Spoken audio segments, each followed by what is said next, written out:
You have achieved the grade. You landed the job, you walked down the aisle, you bought the house. And yet, if you are being honest with yourself, there is a strange echo in the hallway of your heart. You feel like a character who skipped 3 chapters of their own story. You are moving, but you aren't sure where you are going. You are busy, but you feel buried. You are surrounded by people, but no one actually sees you.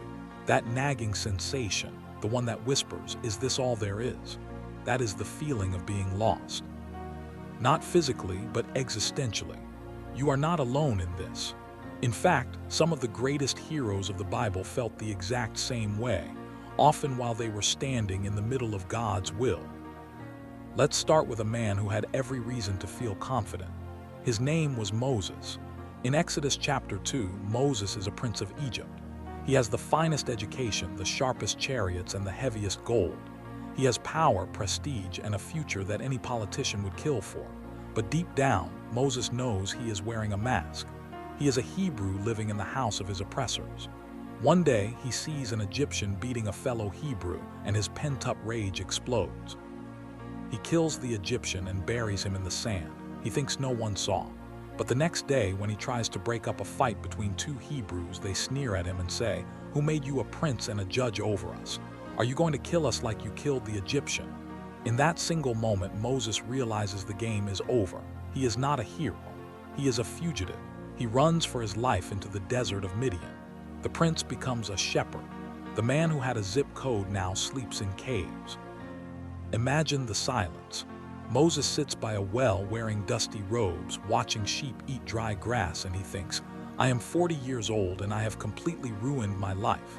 That is a modern feeling, isn't it? You made one mistake, one public failure, one financial crash, and now you are hiding in your own Midian. You scroll social media to avoid eye contact with your neighbors. You say you are taking a break when you are really just terrified of trying again. But here is the detail we usually skip. Moses spent 40 years in that desert, 40 years of monotony, 40 years of feeling forgotten by God. And yet it was in that desert, not in the palace, that Moses met God face to face. In Exodus chapter 3, Moses turns aside to look at a burning bush that is not consumed. And God says, "I have surely seen the affliction of my people, and I am come down to deliver them. So now go, and I will send you unto Pharaoh." Notice the timing. God did not call Moses when Moses was famous. He called Moses when Moses was a nobody. The feeling of being lost was actually the demolition of Moses' ego. You see, we often think we are lost because we don't have a title, but God thinks you are lost because you have too much pride. The desert is not a punishment, it is a surgery. Here is a question to sit with for a moment. What if the thing you are running from is actually the thing God is using to find you? Let's look at another story, this time from the book of Ruth. There is a woman named Naomi. She lives in Bethlehem with her husband and 2 sons. But a famine hits the land, and instead of trusting God for the harvest, the family migrates to Moab, a nation that worshipped false gods. Within 10 years, Naomi's husband dies. Then her 2 sons die. She is left in a foreign country with 2 daughters-in-law, no money, no male protector, and no hope. In Ruth chapter 1, she actually changes her own name. She tells the villagers, "Do not call me Naomi," which means pleasant. "Call me Mara," which means bitter. For the Almighty has dealt very bitterly with me. Naomi is not just lost, she is bitter. She believes God has personally ambushed her. Have you been there? You prayed for the marriage and it failed. You prayed for the business and it collapsed. You look in the mirror and you don't see a child of God. You see a walking tombstone of dead dreams. Naomi returns to Bethlehem with nothing but an empty stomach and a sour heart. But here is the cinematic twist. Naomi is so focused on her own emptiness that she completely misses the gold mine walking right next to her, her daughter-in-law Ruth. Ruth refuses to leave Naomi. She says, "Where you go I will go, and where you stay I will stay. Your people will be my people, and your God my God." While Naomi is complaining about the lack of a harvest, Ruth is out in the fields gathering leftover grain. And who owns that field? A wealthy, righteous man named Boaz. Long story short, Boaz marries Ruth. They have a son named Obed, and Obed becomes the grandfather of King David, the ancestor of Jesus Christ. Naomi, the bitter widow who felt erased from God's book, ends up rocking the Messiah's great-grandfather in her arms. She didn't feel lost because her plan failed. She felt lost because her plan was too small. You are not lost just because you are single or broke or grieving. You are only lost if you think your current chapter is the end of the story. A comment moment here. Sometimes God lets you hit rock bottom just so you can look up and realize the ceiling was never there. Now let's talk about a young man who actually had a prophetic word over his life. His name is Joseph. In Genesis 37, God gives Joseph two dreams that clearly say he will rule over his family. His brothers will bow down to him. That is a direct GPS coordinate from heaven. But what happens next? His brothers throw him into a pit, sell him into slavery, and he ends up in Egypt as a household servant. Then he gets falsely accused of sexual assault by his master's wife and thrown into a royal prison for over a decade. Imagine sitting in a dungeon, chained to a wall, thinking, God, you literally told me I would be a king.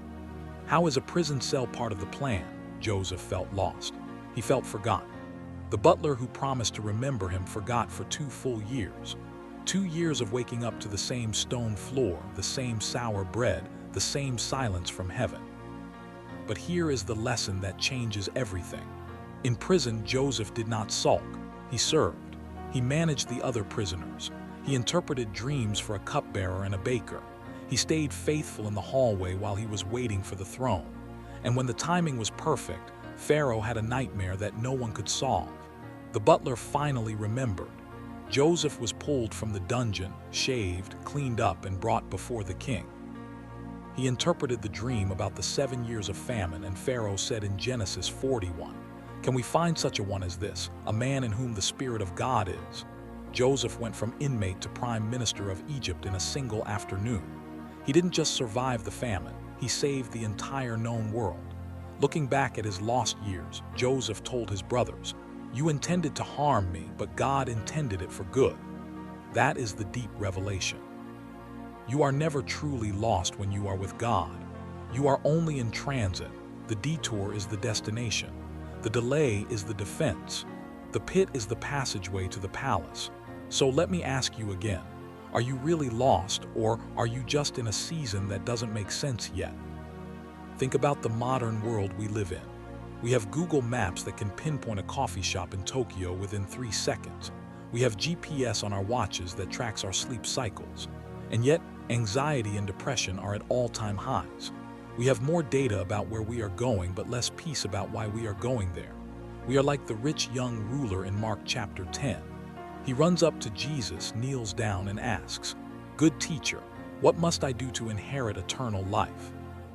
He is successful, religious, and well-liked, but he feels a hole in his soul. Jesus looks at him, loves him, and says, "One thing you lack. Go, sell everything you have, give to the poor, and come, follow me." The man's face fell. He walked away grieving because he had great wealth. He was standing in front of the actual Son of God, the answer to every question he had, but he chose his comfort over his calling.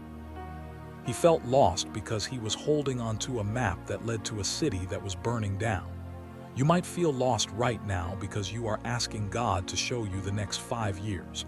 But God is simply asking you to open your hand and let go of the one thing you are idolizing.